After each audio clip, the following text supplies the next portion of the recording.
مرکز پہلا باب یسوع مسیح ابن خدا کی خوشخبری کا شروع۔ جیسا یسایہ نبی کی کتاب میں لکھا ہے کہ دیکھ میں اپنا پیغمبر تیرے آگے بھیجتا ہوں جو تیری راہ تیار کرے گا۔ بیابان میں پکارنے والے کی آواز آتی ہے کہ خداوند کی راہ تیار کرو، اس کے راستے سیدھے بناؤ۔ یوحنا آیا اور بیابان میں بپتسمہ دیتا اور گناہوں کی معافی کے لیے توبہ کے بپتسمہ کی منادی کرتا تھا، اور یہودیہ کے ملک کے سب لوگ اور یروشلم کے سب رہنے والے نکل کر اس کے پاس گئے، اور انہوں نے اپنے گناہوں کا اقرار کر کے دریائے یردن میں اس سے بپتسمہ لیا۔ اور یوحنا اونٹ کے بالوں کا لباس پہنے اور چمڑے کا پٹکا اپنی کمر سے باندھے رہتا اور ٹڈیاں اور جنگلی شہد کھاتا تھا، اور یہ منادی کرتا تھا کہ میرے بعد وہ شخص آنے والا ہے جو مجھ سے زور آور ہے، میں اس لائق نہیں کہ جھک کر اس کی جوتیوں کا تسمہ کھولوں۔ میں نے تو تم کو پانی سے بپتسمہ دیا، مگر وہ تم کو روح القدس سے بپتسمہ دے گا۔ اور ان دنوں ایسا ہوا کہ یسوع نے گلیل کے ناصرت سے آ کر یردن میں یوحنا سے بپتسمہ لیا، اور جب وہ پانی سے نکل کر اوپر آیا تو فی الفور اس نے آسمان کو پھٹتے اور روح کو کبوتر کی مانند اپنے اوپر اترتے دیکھا، اور آسمان سے آواز آئی کہ تو میرا پیارا بیٹا ہے، تجھ سے میں خوش ہوں۔ اور فی الفور روح نے اسے بیابان میں بھیج دیا، اور وہ بیابان میں 40 دن تک شیطان سے آزمایا گیا اور جنگلی جانوروں کے ساتھ رہا کیا، اور فرشتے اس کی خدمت کرتے تھے۔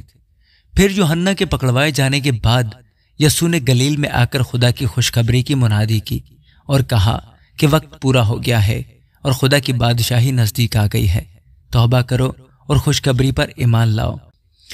اور گلیل کی جھیل کے کنارے کنارے جاتے ہوئے اس نے شمعون اور شمعون کے بھائی اندریاس کو جھیل میں جال ڈالتے دیکھا، کیونکہ وہ ماہی گیر تھے، اور یسوع نے ان سے کہا میرے پیچھے چلے آؤ تو میں تم کو آدم گیر بناؤں گا۔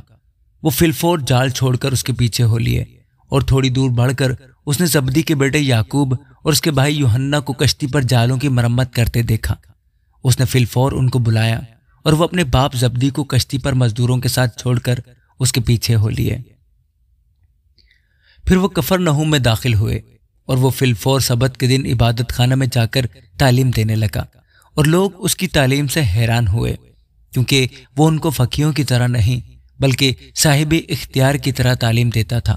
اور فی الفور ان کے عبادت خانہ میں ایک شخص ملا جس میں ناپاک روح تھی۔ وہ یوں کہہ کر چلایا کہ اے یسوع ناصری، ہمیں تجھ سے کیا کام؟ کیا تو ہم کو ہلاک کرنے آیا ہے؟ میں تجھے جانتا ہوں کہ تو کون ہے، خدا کا قدوس ہے۔ یسوع نے اسے جھڑک کر کہا چپ رہ اور اس میں سے نکل جا۔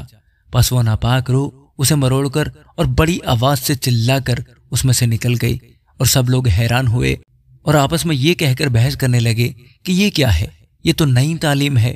وہ ناپاک روحوں کو بھی اختیار کے ساتھ حکم دیتا ہے، اور وہ اس کا حکم مانتی ہے۔ اور فی الفور اس کی شہرت گلیل کی اس تمام نواحی میں ہر جگہ پھیل گئی، اور وہ فی الفور عبادت خانہ سے نکل کر یعقوب اور یوحنا کے ساتھ شمعون اور اندریاس کے گھر آئے۔ شمعون کی سانس تپ میں پڑی تھی، اور انہوں نے فی الفور اس کی خبر اسے دی۔ اس نے پاس جا کر اس کا ہاتھ پکڑ کر اسے اٹھایا، اور تپ اس پر سے اتر گئی، اور وہ ان کی خدمت کرنے لگی۔ شام کو جب سورج ڈوب گیا تو لوگ سب بیماروں کو اور ان کو جن میں بدروحیں تھیں اس کے پاس لائے، اور سارا شہر دروازے پر جمع ہو گیا۔ اور اس نے بہتوں کو جو طرح طرح کی بیماریوں میں گرفتار تھے اچھا کیا، اور بہت سی بدروحوں کو نکالا، اور بدروحوں کو بولنے نہ دیا کیونکہ وہ اسے پہچانتی تھی۔ اور صبح ہی دن نکلنے سے بہت پہلے وہ اٹھ کر نکلا اور ایک ویران جگہ میں گیا اور وہاں دعا کی، اور شمعون اور اس کے ساتھی اس کے پیچھے گئے۔ اور جب وہ ملا تو اس سے کہا کہ سب لوگ تجھے ڈھونڈ رہے ہیں۔ اس نے کہا آؤ ہم اور کہیں آس پاس کے شہروں میں چلیں تاکہ میں وہاں بھی منادی کروں، کیونکہ میں اسی لیے نکلا ہوں۔ اور وہ تمام گلیل میں ان کے عبادت خانوں میں جا جا کر منادی کرتا اور بدروحوں کو نکالتا رہا۔ اور ایک کوڑی نے اس کے پاس آ کر اس کی منت کی اور اس کے سامنے گھٹنے ٹیک کر اس سے کہا اگر تو چاہے تو مجھے پاک صاف کر سکتا ہے۔ اس نے اس پر ترس کھا کر ہاتھ بڑھایا اور اسے چھو کر اس سے کہا میں چاہتا ہوں تو پاک صاف ہو جا۔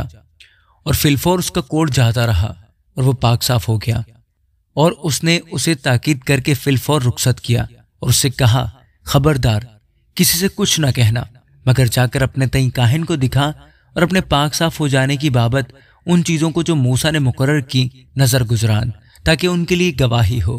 لیکن وہ باہر جا کر بہت چرچا کرنے لگا اور اس بات کو ایسا مشہور کیا کہ یسوع شہر میں پھر ظاہراً داخل نہ ہو سکا، بلکہ باہر ویران مقاموں میں رہا اور لوگ چاروں طرف سے اس کے پاس آتے تھے۔ آمین۔